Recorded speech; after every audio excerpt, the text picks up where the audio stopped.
Greetings, and more greetings to you, good people. My name is DJ Oli, and welcome to Point 5 Creative Studios. Chitubu content, chitubu Singapore, chitubu chinonuwa ni munu wese, chitubu chakavenekwa, chikawongororwa na namashkokota kunzi aiwaka, chitubu ichi chine content iri healthy, content iri clean, content yakachena, yakakodzera kunge chikonsumwa ne munu akatanga iwewe ndoso kauri panapa muzuwa nasi. So if it's your first time here, join your subscribe button and the notification bell so that you don't miss out on any exciting content uploaded. Asikana wangu agara uri mugaro wepanapa dango kutenda nekuti asai nekurumza kubhadhara rent. Thank you very much for supporting Point 5 Creative Studios. Hanzi Mnangagwa Opa Auxillia Chidhuura ChePhD.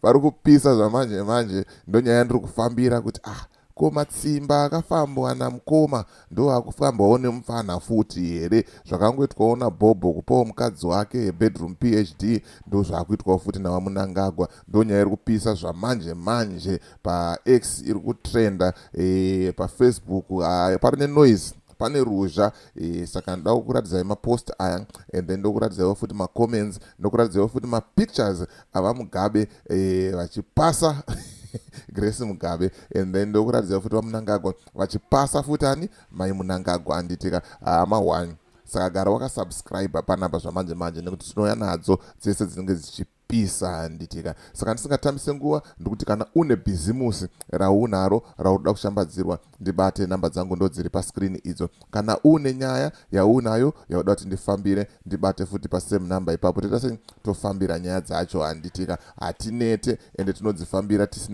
tisina fiye, hatina watinotya handitika. Right, ndine mashoko panapa arikubva kuna Owen arikutaura izvo kuti kama registration in South Africa zvaanyore, hazvichanetsa handitika. Chinongodiwa chete passport yako, wobata Owen panhamba idzo dziri pascreen idzo, okuitira mudhiginyira wacho handitika. Zvinhu zvako zvofamba, zvinhu zvako zvoita sei, zvinhu zvako zvoendeka. Usakanganwa kutaura kuti wabva nekuna DJ Hole kuti utemwe nediscount imwe yakaipa handitika. Saka bata Owen panhamba dziri pascreen idzo, woita kuti mari yako ichengetedzekewo. Usaise mari mubhengi remuZimbabwe, mangwana makuseni inofuma yakunzi mazigi yadai. Nyaya dzacho munodziziva, hadzidzite kuti tinoramba tichitaura panapa. Ndeti right, tichazomudedza mukomana Owen uyu, tomboya naye tonzwa kuti arimbozvifambisa sei, zviri kumbofamba sei, ari kushanda sei, otitsanangurira zvizere handitika. And then gwenzi rePhytomed riri kushanda, gwenzi riri kurova basa.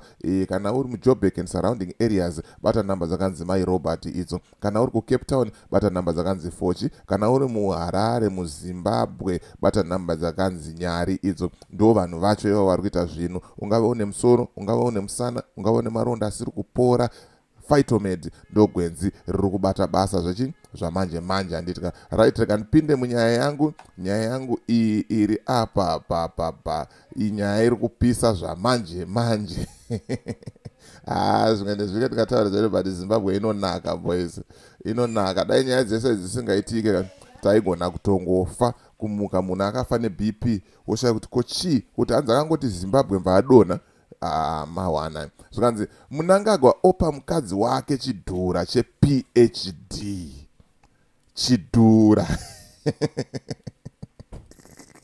Rega ndikuratidze mufananidzo wacho munyasozvionera mega. Uyo uri apo mufananidzo wemukuru vachipasa sini ravo PhD. Same nemukuru vaMugabe vakaita futi the same thing. Ndo vamuri kuona apo, ndo the same thing futi chaitwa navaMnangagwa apa. Rimbori PhD reiko. Reka tipinde munyaya yacho tiverenge tinzwe zvizere, but parikupisa zvamanje parikupisa. Zvikanzi Mnangagwa gives his violent wife a degree in hospitality.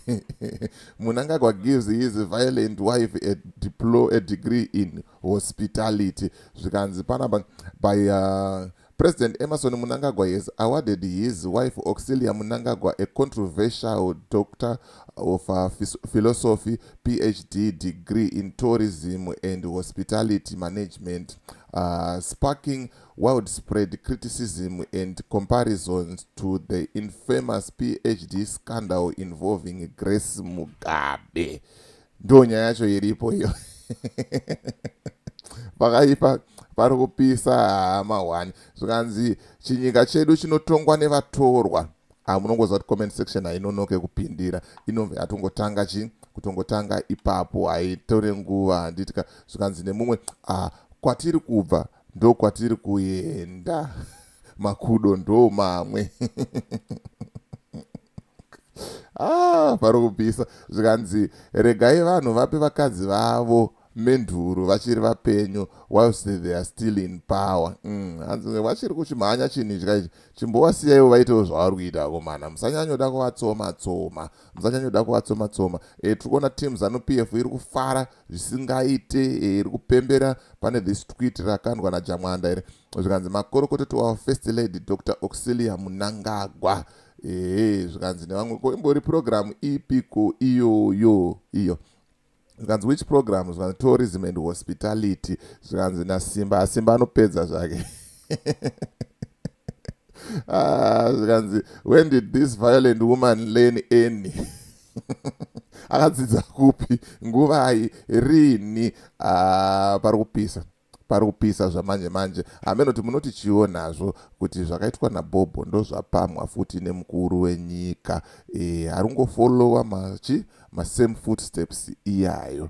Vanhu vari kuti akadzidza kupi, zvakambofamba sei, zviri kuitika sei. Right now pane thousands and thousands of graduates akagraduata musi uno uyu, and tirongoziva kuti ngoma ndiyo kungonotengesa airtime nekunohasla nekubuda kuenda kunze kwenyika. Munyika medu chaimo basa hamuna, and hamuna tarisiro yokuti vanhu vachazonzi pavhurwa maindustry basa raakuwanika, zvinhu zvaakuenda kumberi. Tiri kungoramba tichitenderera panzvimbo 1. Ndosaka tichiuya panapa each and every day tichiexposa huri uri kuitika uyu. Right now ukada kuona rate yemaprofita kuti yawanda sei, maprofita enhema obvious. Ukada kuona kuti ng'anga dzefake dzawanda sei muZimbabwe, pakashata. Mbavha, pfambi, vakomana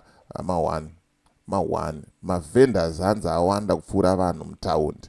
Ende ndakakuratidzai kuti taundi redu, guta redu reHarare rakamira sei zvamanje manje. Ende vanhu vanonga vachingonongedzerana zvigunwe kuti kanzuru wechiti hurumende haina kuti pabhajeti, hurumende yoto kanzuru kusvikira rini, magetsi ari kuenda. Haticharambe tichitaura nezvazvo izvi, yatogara ziva kuti magetsi hakuna. Saka toita sei uyezve tichasvika rini? Pane nyaya yandaita makusena nayo ndichitaura kuti 4,000 illegal miners mazimbo akatrepwa muSouth Africa, ari kunzi hatisi kumabudisa, ari underground.